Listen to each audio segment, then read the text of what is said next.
Are you also trying to find the perfect mousepad for your aim, but you just can't decide which one you want to buy? Then listen closely, because in this video I will give you every information you need about the, in my opinion, best mousepad on the market currently. And also, I've asked you guys for your opinion about Artisan Pads in general, and I've got some pretty interesting opinions on these pads. And spoiler alert, not all of them were positive. But let's jump right in with the first point of this video. Okay, let's go. So about a month ago, I started a fresh new aim training arc, and I was just not feeling my old mousepad anymore. Don't get me wrong, I absolutely loved this mousepad and it perfectly matched my gear, but sadly, after a while, the pad just felt old and used, so it was time for something new. The Artisan FX0 Soft in the orange color. See, Artisan pads are probably the most commonly recommended mousepads out there at the moment. YouTubers like Viscose made very positive videos about it, and that's where I first heard about it. I'm using this pad for about a month now, and it was absolutely worth the money. But why is it so good? Well, let me explain. The first and most important part about the pad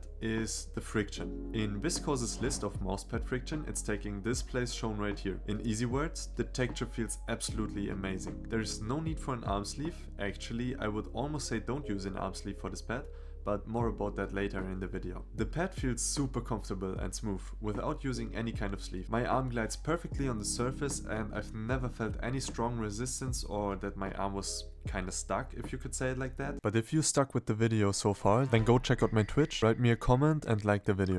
The friction makes you able to move your mouse very fast and smooth, but also lets you stop the movement with ease after a fast flick. So this is me trying to spin the mouse, and as you can see, it works pretty well. The mouse spins really good, but still it's not like a speed pad that it's just not stopping. At some point, it just stops smoothly. The same goes for horizontal movements or vertical movements. You can easily start your flick, but it's really easy to stop the motion. At this point, I quickly have to talk about a comment I got on my tweet that said, negative about it is the back seems to slide around a lot while playing. Also, the speed is different from left to right than it is up and down. And I have to say I didn't feel that problem. We have to keep in mind this guy is talking about the Raiden pad from Artisan, so it might be a more specific problem with the Raiden, but I have to say I didn't feel that on my FX0 Soft. Horizontal and vertical movements both felt the same. I have to say though, Bless said the bases are awful, and he sent this pretty interesting example of someone having problems with the pad sliding around a lot. What's up, guys? Just want to give a big shout out to the Artisan team for making one of the greatest mousepad of all time. Like, the base is really good. Like, it sticks extremely nicely to the table. Overall, big fan of the Artisan Hien. Super fun to use. Definitely recommend. And I have to say, this looks pretty horrible.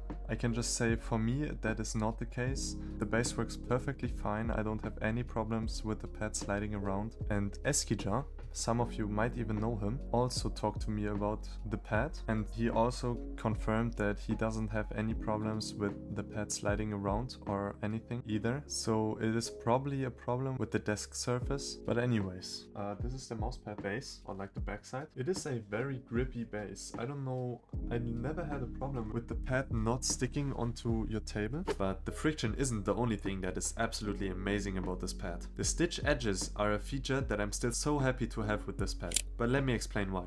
The edge stitching is there to protect the mousepad from fraying outwards and to keep it durable, basically. But there was a major problem with a lot of mousepad brands trying this.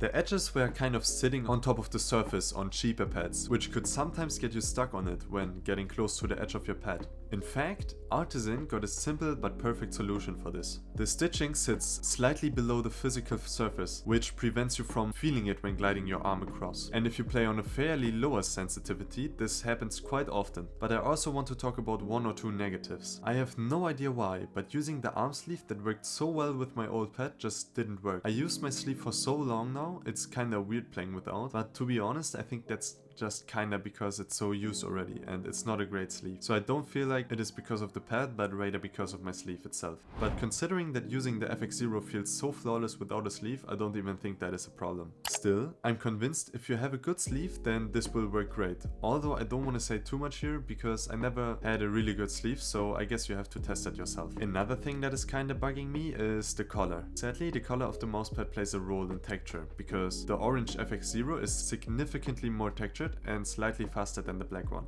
It doesn't really fit my woody black and white setup, but in the end I thought I'm not a setup YouTuber, so it doesn't really matter that much. I mean, I'd rather have a white one or a custom one, but I prefer skill and quality over looks in that case. It's definitely not rough, and the extra texture gives a feeling of more control, which I can only describe as great. I might be glazing Artisan a little bit, but it's genuinely the best mousepad I've ever had. The FX0 orange basically fits every playstyle, sensitivity and game, and I don't think there's an actual comparable option out there right now. You could probably also go with the black zero if you want some more control, but there is really nothing holding you back from having great control skills with the orange zero. This makes the pad the perfect all-rounder for probably like every FPS out there and the safest option to choose. The last point of this video is the big money question. I mean, 70 euros are definitely not a small amount for a mousepad, but in my opinion the pad is absolutely worth its costs. I think mousepads are equally, if not even more important than the mouse itself. I'm not using the pad for a long time yet, but I've heard from a lot of people that it is super durable and you can use it for ages basically. For me as a student, this amount of money is also a lot, but the pad convinced me to be worth the money within the first hour of using it. But it doesn't even take an hour to like and comment for the algorithm, so scroll down and do that quickly. And if you want to see more of this type of content, then click the subscribe button below to not miss any of the future videos anymore. There's a banger aim training video in the works, so stay tuned guys. Love you all.